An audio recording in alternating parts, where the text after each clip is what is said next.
Hello, Fargo. Welcome to Talking to Tom with Jon Adams. As you see, I'm in the studio all by myself, and I'm loving it because I got a lot to say this week. A lot happened in the past week, and I'm just going to go down the list. Everything from the commission debate to part of it is the Fargo budget, leadership in government, and I'm going to talk Vikings, and I'm also going to talk about what happened to our respect for women.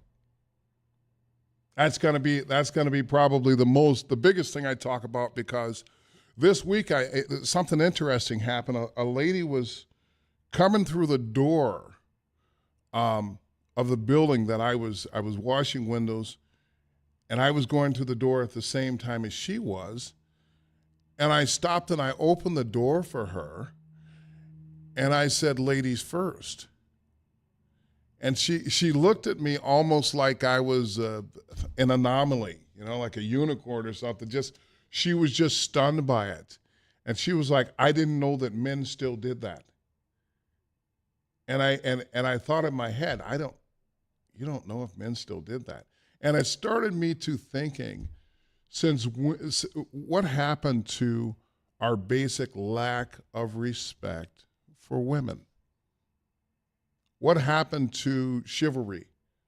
What happened to understanding that we should hold women in high esteem? So that, in conjunction with my view that this month should be spent talking about women in the community and the great things that they've done, that I'm going to touch on some of the women that helped shape my life and still continue to shape my life, as well as grounded me and gave me the things that shaped the person that I am today. So with that, we're off and running. So first, I want to talk about last Tuesday, we had a debate, and it was the city commission candidates that are running for city commission. And I got to tell you, I watched that debate 3 times, trying to really hone in on how I felt about the candidates. And I have to tell you that at this point, I wasn't overly impressed. And I'm just going to be honest, I came away disappointed, because I thought, okay, these people that are running, they're going to have new, fresh ideas. They're going to light a fire, because I considered running for city commission, and my wife and I talked, and that's not in the cards for me. But I have some definite ideas of how we can make Fargo better. Now, my ideas aren't that we need to blow things up. It's not that the people that are in office aren't doing a great job, because personally, here's what I feel. One of the toughest things that you could do is be in city government. Whether you're a firefighter, a teacher, or in government, period. Whether you're a firefighter, help me, James, I'm tongue-tied, or you're a teacher, or you're a police officer, or you're a political a commissioner, because you're making decisions that are going to affect the public in a way that's going to put you right in their crosshairs, and you can't avoid it. And in a lot of ways, particularly if you're in law enforcement, you're damned if you do and you're damned if you don't. And so these are very difficult things that we're asking. We're asking people to make decisions that affect everybody. And so I don't take lightly what the responsibility is, and I understand that it's difficult, and these people are putting themselves on the line, but that doesn't excuse accountability. That's my big thing, is I respect the people that run our government, but at the same time, I can't give them a pass, because we need to have accountability in the right direction. And so then, of course, people are going to say, well, okay, what does that mean, in the right direction? I can tell you this much. I've seen enough cronyism in this town, personally experienced enough cronyism to know that it shouldn't be that way. Okay? And I'm not alone. I mean, I've spoken on this on the radio before, and I find it interesting that even though We know that there's cronyism. We allow it as citizens. So let's fast forward to this debate that we were having. And I really came away underwhelmed. And the funny thing is, I became more impressed with Arlette Preston and John Strand more than anything else. Okay? Because when it came down to it, and I thought the moderators did a fantastic job, but when it came down to it, I didn't hear any concrete ideas to help the city maintain what we have. Okay? There were questions asked about how do you balance the budget? You know, how do we, you know, and they were the stock answers. Well, if you were genuinely interested in holding the position, then you should be able to speak frankly about how you're going to balance the budget. What programs are you going to cut? Why are you going to cut them? And do you understand the consequences? Now, most of us know that part of the reason that we're in the budget situation that we're in the city is that during COVID, we got extra money, right? And we took some of that money and we started programs that weren't self-sustainable. Now that the money has run out, guess what? We got to figure out how to pay for these programs. We overreached, you know, not taking into consideration what are we going to do when the money runs out. It's a lot like what's happening on the national level. You know, a lot of people took money to build their businesses and they built them, but they didn't build them so they were sustainable. And now we see a lot of people going under. We see people that don't know how to stay or get to the next level. So when I watched the debate, I was waiting to hear somebody say, let's take, for instance, policing. Okay? Now, I'm closer to police than the average person because I have friends that are officers, you know? I know people in city government. And so having lived here since 1985, I can tell you that policing now is way better than it was in 1985. And I'm going to tell you this much. At least now, law enforcement sees us. Okay? When I got here in 85, I was just another black dude on campus. I was an athlete, whatever, you know? And if anything jumped off, there was a certain way that I was treated. Now, at least I'm being seen. Is it a perfect situation? No, but it's a heck of a lot better than it was 20 years ago. Do we still have issues? Absolutely. But when I listen to these candidates talk about the issues, they just parroted things that they had heard on the news. I didn't hear any original ideas come out of any of the candidates. Okay? I heard the stock answers come out of Arlette and John Strand, and I was okay with that because you know what? What they said made sense. Now, I didn't do my research to see if their answers actually followed the way they voted and the way they spoke while they were on the commission.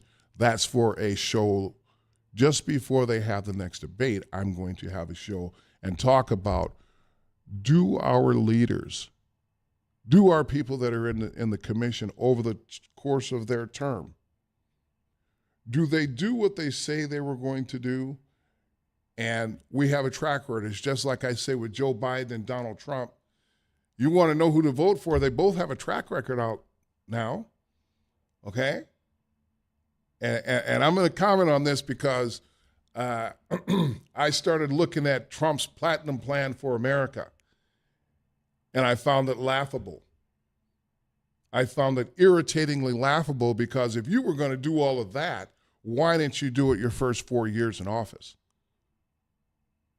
Where was all this platinum? Where was the concern for building black business? Where was that concern in your first, you know, if he really was for us, his platinum plan would have been enacted the first 4 years. And guess what? If he had done that the first 4 years, I would be voting for him now. But that didn't happen. And you know, as we know, everybody makes promises. Big Game James says we're up against the break. When I come back, we're going to continue to talk about the city commission. We're also going to get into a little Vikings talk If you want to call in, the phone number is 701-293-9000.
Mr. Big Game James, thank you very much, sir.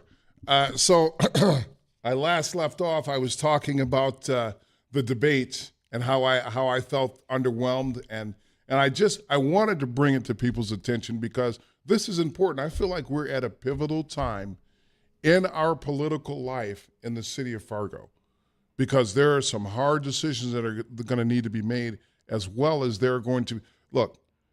Right now, we're in a recession. And as we know, the government tends to manipulate the economy during an election year, whoever's in office, and everybody does it, so that it looks good and it makes everybody look good, and it's just like an unspoken thing that happens. Well, we're in a recession, okay? And if you've ever noticed, go back and look. Typically after a presidential election, that first 6 months of the first person's term is brutal. Gas prices go up. Food is through the roof. Everything that we need seems to cost more. You know, it's like this big thing. It's like to make up for all of the things they did to hold prices down, they're going to recoup all this money for big business. And it's not me saying it. Go back and look. Go back and look at economic trends the year prior to an election and a year after an election. And if I'm wrong, I'll give you $10. You can call me out on my next show. But anyway, we're going to continue on. So I want to say this. It's important that people pay attention to these candidates. This is why I started the debate conversation, is that we need to pay attention to who we're putting in office. And it can't just be people that are parroting sound bites. I want these candidates to have ideas that make sense. Okay? We had a candidate that said, vote for me because we need change. And that was it. I was thinking, really? That's it? That's the reason I should vote for you? You know? The one other thing I want to say, and this is big with me, when we're voting, if people can't stand on who they are, me personally, I won't vote for them. Okay? If I see somebody that's heavy on, James, who is running against Tammy Miller? You know, I should know what I'm going to blank right now. His attacks on her, I'm like, you know what? I want to know what you know. Okay? Oh, wait, is it Kelly Armstrong? Yes. Is it for governor? Okay, I was thinking, I don't know what I was thinking. Well, it popped in my head after the 3-4 second delay. And so, you know, I'm watching this guy, and I'm thinking to myself, when are you going to talk about what you're going to do? When are you going to talk about what you've done in any meaningful way? That's what I want to hear from Mr. Armstrong, okay? We can look at Tammy Miller and we can see what's what. We don't need him to tell us anything, okay? We'll make our own decision. And the funny thing is, he's pushing me closer to voting for her because of his lack of substance and his need to attack with these ads. So for me, that's just the way I believe. Anyway, we're going to move forward. So, James, what do you think of the Vikings draft? Me personally, I think that they did well. You know, you can go one of two ways. You can say they gave up the farm in the future because they gave up a half a dozen picks to make these moves they did. But at the same point, you lost, whether you want to say so or not, a fringe Pro Bowler, depending on the year, and Kirk Cousins at quarterback, who's coming off a torn Achilles. Right. And, 35 is kind of coming, and it's going for him currently. And Danielle Hunter, who is now in the back half of his career, 30 is now in the actual line of sight for him. He's 30 years old now. And he's a Pro Bowl edge rusher, whether you want to look at outside linebacker, defensive end, depending on what scheme you run over the past 7-8 years for the Vikings. But the Vikings went out and they looked at needing to replace those two guys, but also staying within the budget or the salary cap, whatever word you want to use for it. They traded up one spot to get J.J. McCarthy, who looked as though he's the guy that probably is the most comparable to the system the Vikings run. Right. Depending on your opinions on health of Michael Penix and those type guys that would have maybe been available around 10. Plus Dallas Turner, who is the edge rusher out of Alabama, who had, keep in mind, 10 sacks in the SEC last year. That's pretty dang elite. 9 out of 10 years, he's a top 10 pick, and he slid all the way down to 17. The Vikings were able to go snag him. Now you gave up a second-round pick. You gave up a fourth and a sixth or something of that sort. It's a couple, mid-round picks, but if you can go get two guys that can be a part of the next decade of this franchise to replace two Pro Bowlers that have been as good as anybody in the league or close to it for the past decade, I'm all in for it. The rest of those guys they got, a kicker out of Alabama, a couple offensive linemen, whether you're looking at out of Oklahoma or wherever, there's a depth pieces, guys that are going to be, projects over the next couple of years. I'm completely fine with what was going on. Think about this. So, and here's what I tell people. With their cap number next year, they don't necessarily need all those picks. Mm-hmm. You know what I'm saying? They're going to be able to fill in and bridge that gap with their salary cap number. I like the direction because, they needed to get younger. Mm-hmm. And that was the one thing I was trying to explain to my friends is that one thing that the Patriots never did during their epic run is they never held on to superstars longer than they should. I mean, you look at Junior Seau, Willie McGinnis, all those guys that when they were in their prime or just slightly past it, the Patriots got rid of them. And it was system driven, which I like. Kesey, I forget how you pronounce it, but anyway, I like him because I believe in Moneyball. Because in this day and age, you only have 15 top superstars that are getting paid. Mm-hmm. Everybody else is around that 1 million to 3 million, whatever. And so I say your superstars, your top 15 matter, but those next 35, they're going to be the key. Mm-hmm. You know? And so you look at it, then it comes to coaching and scheme and stuff like that. So I'm excited. Of course, every year I think they have a chance, but I think this year because they got young, they might be a year or two away, but they're growing up together. You know? I mean, they got young in a hurry, so I'm excited about the Vikings. J.J. McCarthy, so I live by the Trent Dilfer theory. You know what that is? Elaborate a little bit for us. Well, you remember when Trent Dilfer was never, as far as I was concerned, an elite quarterback. Mm-hmm. He was the epitome of a game manager. But they put him with a great defense and Ray Lewis and those guys, and he won a Super Bowl. Yeah. Okay. I mean, you can go the same way 15 years later when they had Joe Flacco with that same Ravens squad. And there is the point. So I'm more excited. And the funny thing is, Zimmer believed in that too, but here's the problem. He wasn't smart enough to let his offensive coordinators be the offensive coordinator, you know? And he wanted to run the football and not adapt. Right. And that old school, that's out the window now. We know that. You look at the scheme that the Chiefs run. They make sure that they have a hard-charging running back even within that high-flying scheme. So, to me, I'm excited for what they did, and I think on defense, let's face it, Flores is a genius, okay? He's done well wherever he's gone. Mm-hmm. He just needs his players. He needs guys that, first of all, Flores' defense is a buy-in defense. This is where I need you to be. This is your role within the defense. And for those guys like Danielle Hunter, he was okay in the system, but he's part of that old guard, you know? Mm-hmm. And I think you needed to turn the team over. And this defensive kid they got, I went back and watched this film, Turner. Yeah. Oh my gosh. If he can be half of what he was in college, people are going to come away saying that the Vikings had an outstanding draft. It reminded me of the Kevin Costner movie, GM. Yep. He got his quarterback and he's got his running back and he got the defensive guy that he wanted. Mm-hmm. Right? So anyway, the Vikings, I'm putting them on a 10-win season. And I put him on a 10-win season for one simple reason. KOC and Brian Flores. I think coaching alone, if you look at it in the grand scheme, I'm not sold on Detroit. Mm-hmm. Okay, I'm not sold on Detroit because what happened in the playoffs. Well, Dan Campbell is the epitome of a buy-in culture coach as well. Yeah, he is, but also he's got a coach. Mm-hmm. And he made some business decisions in the playoffs that left us scratching our head. They worked in the regular season. They maybe didn't pan out in the postseason. Well, and I think that the regular season is where you take those chances. And if you watch football in the pro system, you go with the analytics. You know, you go with the percentages, right?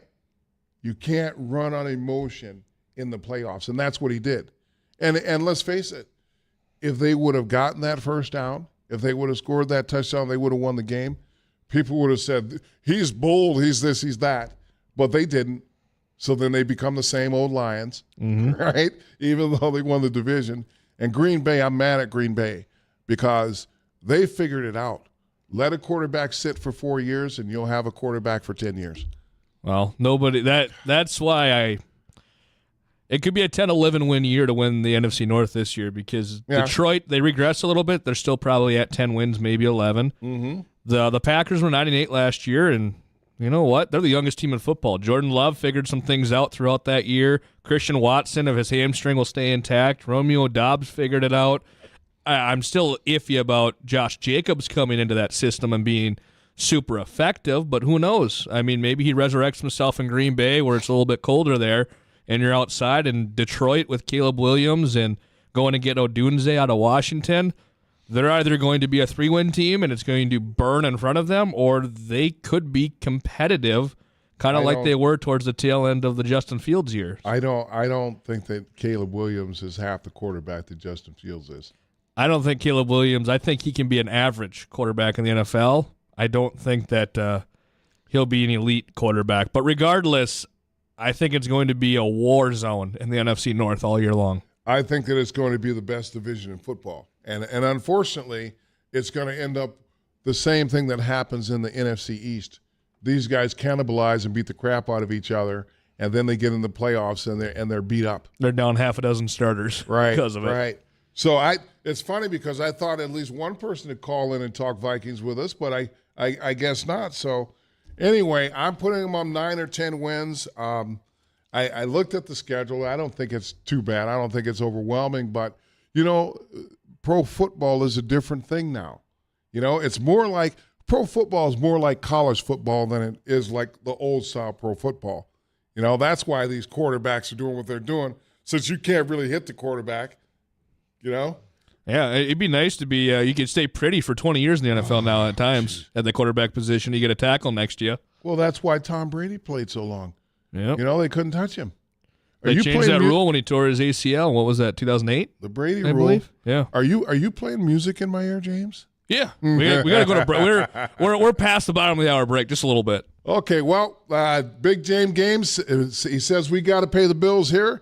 We'll come back, talk a little more Vikings, and then we're going to move on. We're going to have a discussion about women. We're going to talk about society and women, and we're going to talk about the 3 women that shaped my life into the person that you see before you. This is Jon Adams with Talk of the Town. If you want to call in, the phone number is 701-293-9000.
Uh-oh.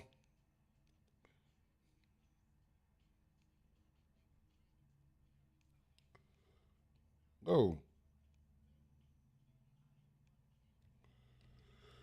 Welcome back to Talk of the Town with Jon Adams. Thank you for Big Game James for helping me out there with the Vikings take. You know, I've always said that you've got to have passion for stuff. You've got to have something that wakes you up in the morning, gets you going. And for me, golf, the Vikings, man, I suppose I should have started with my family. Wouldn't have been a bad idea.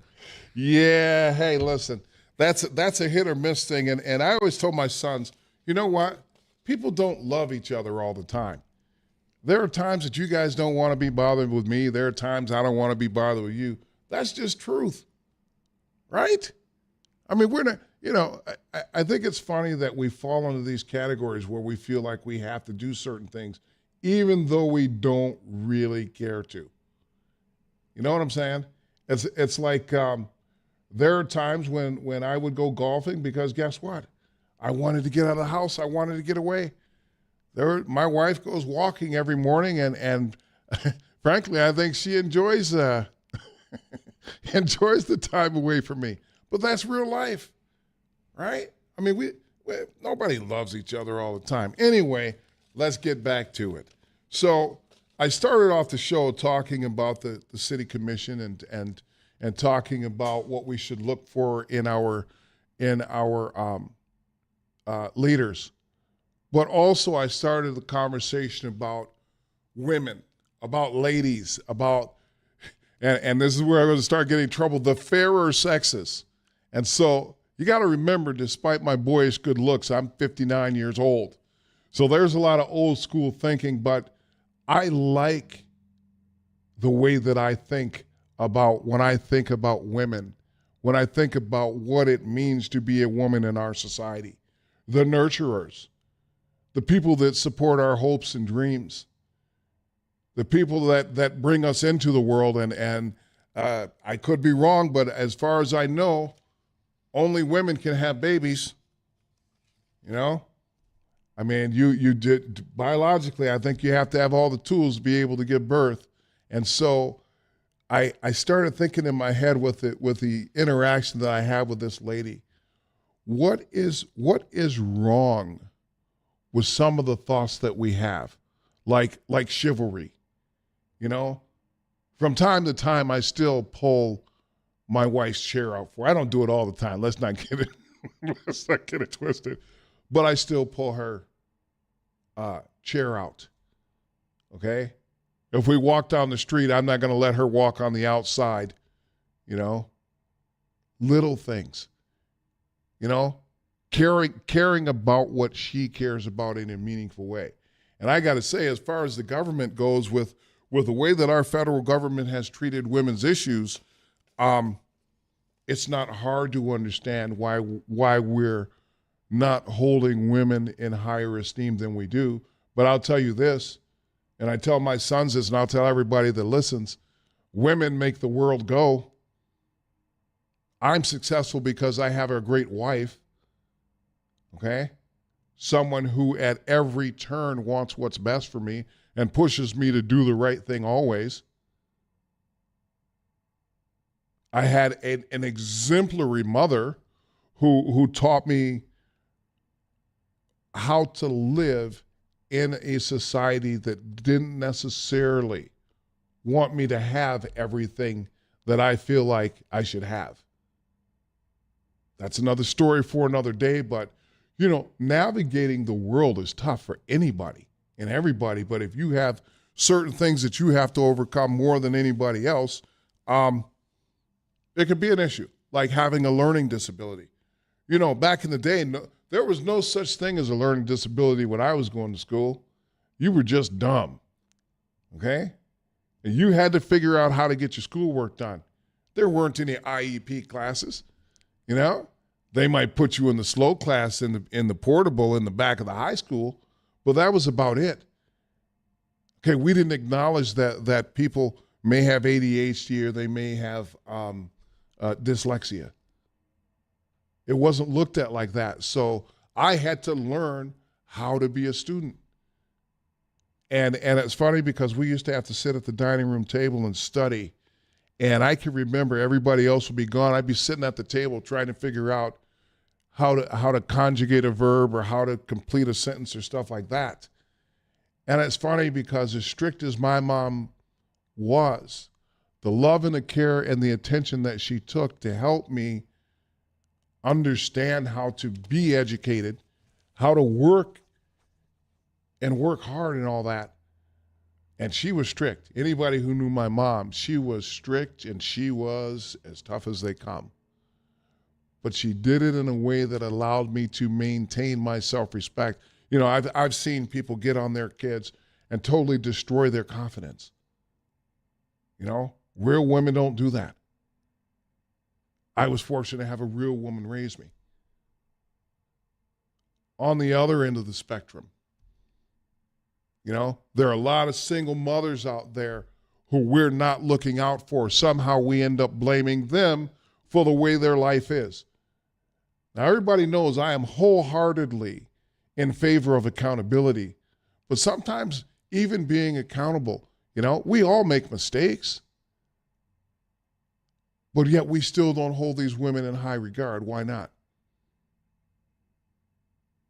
I think a lot of it has to do with the way society and media, social media frames everything. But we can't get away from those simple core values. And at the top of the list for me is you have to, you know, the Bible says honor your father and your mother. Okay? The standard that I hold women at is amazing. Now, during college, I guess you could say that was a little different standard, but at the same time, I never forgot those core principles. There's certain things that you don't do or say in front of women. That's old school. But yet I watch people every day do things and I'm like, that's not the way that works. And I've certainly taught my sons that, you know, you better hold women in high esteem. We need to get back to that because that's the fabric of how we maintain a strong society and a strong community. It's no different than if you want to know if a society is going to be sustainable, look at how they treat women and children and their old people. So all this month is going to be my conversation about women and about all the women that have done great things in our society. And they're out there, but I'm not just going to talk about the ones that we know. You know, the Rosa Parks and Betsy Ross. You know, that fake history that they want us to believe in. Now, I'm not saying what Rosa Parks did was fake, but I find it hard to believe that Betsy Ross, given that time frame, actually sold that flag by herself. But that's the way they want us to view history. So some of the things that I've taken away from particularly my mom is she taught me to respect everyone until they take that respect away, until they do something that they don't deserve that respect. And it's funny because a lot of people say respect is earned and it's not given. Well, if you live by the respect is earned, then what happens if you're not earning respect? That kind of puts you in a bubble, doesn't it? It puts you in a bind.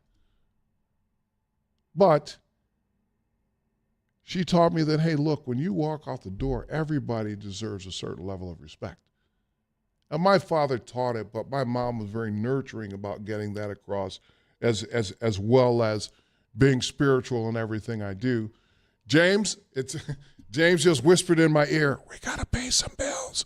So on the other end of the break, I'm going to talk more about my sainted mama, my beautiful wife, and also my mother-in-law. This is Jon Adams for Talk of the Town. If you want to call in, the phone number is 701-293-9000. Every grace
James, I got to tell you, man, you're spinning them, baby. You're spinning them. The music seems to be right on point. You know, I asked you for your opinion. You throw it out there strong. I like that, man. Now, see, you should just play that in the background for a few more minutes, a few more seconds as I talk. So, first, I got to give some shout-outs here. First, I want to give a shout-out to Mr. Tony Lyons. He's a good friend of, he's the son of a friend of mine, Andrea Lyons. He's at Concordia, and he made the Dean's List with a 3.7. And for those of you who know them, when I talk about the fact that I have some disabilities, my man has some of his own, but he pulled up strong with a 3.7. Also, on Facebook, I see Miss Evie Grace, who's getting married shortly.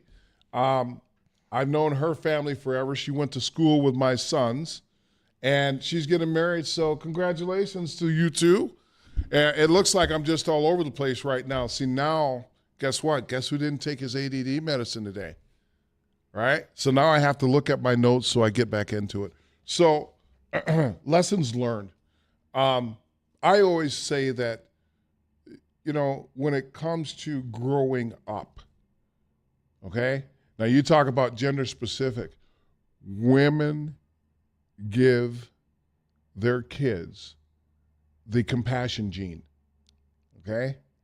And since anybody that knows me knows that I believe that we are just animals with clothing on, meaning that when it comes down to it, the difference that separates us from other animals is an opposable thumb, among other things.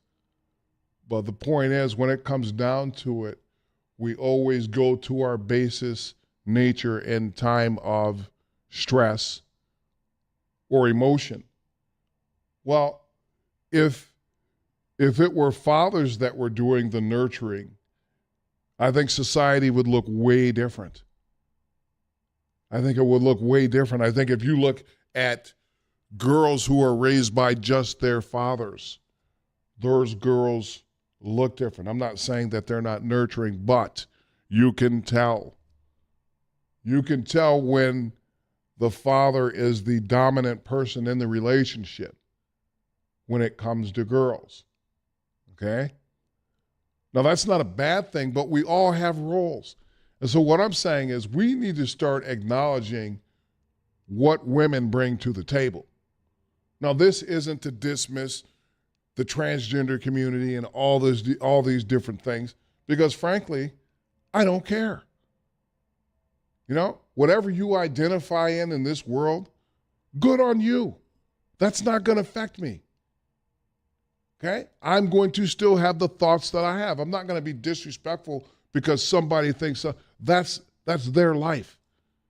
It's along the lines of, and I hate to bring it up, abortion.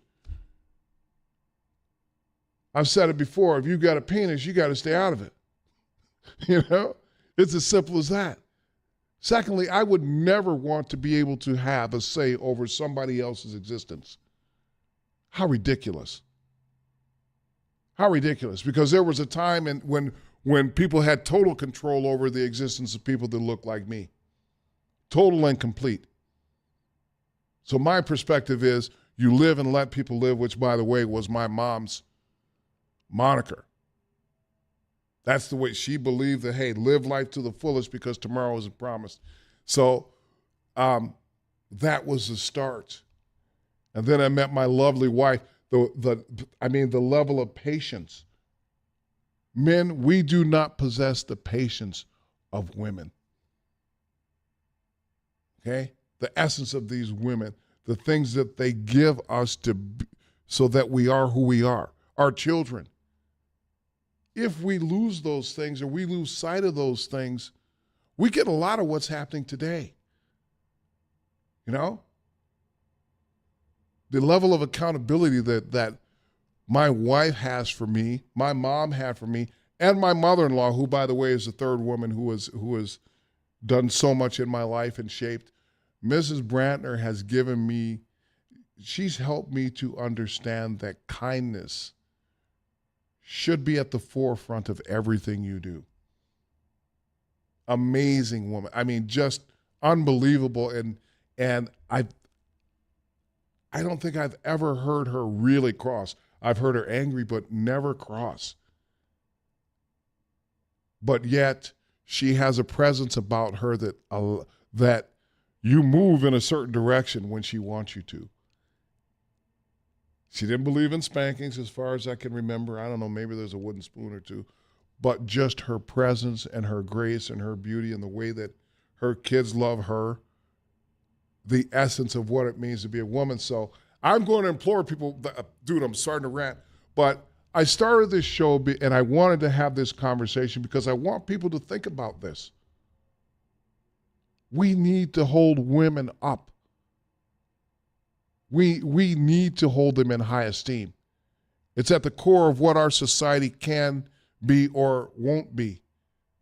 We can't lose those things. So I'm going to tell you, if you're young or if you haven't thought about it much, hey, be chivalrous.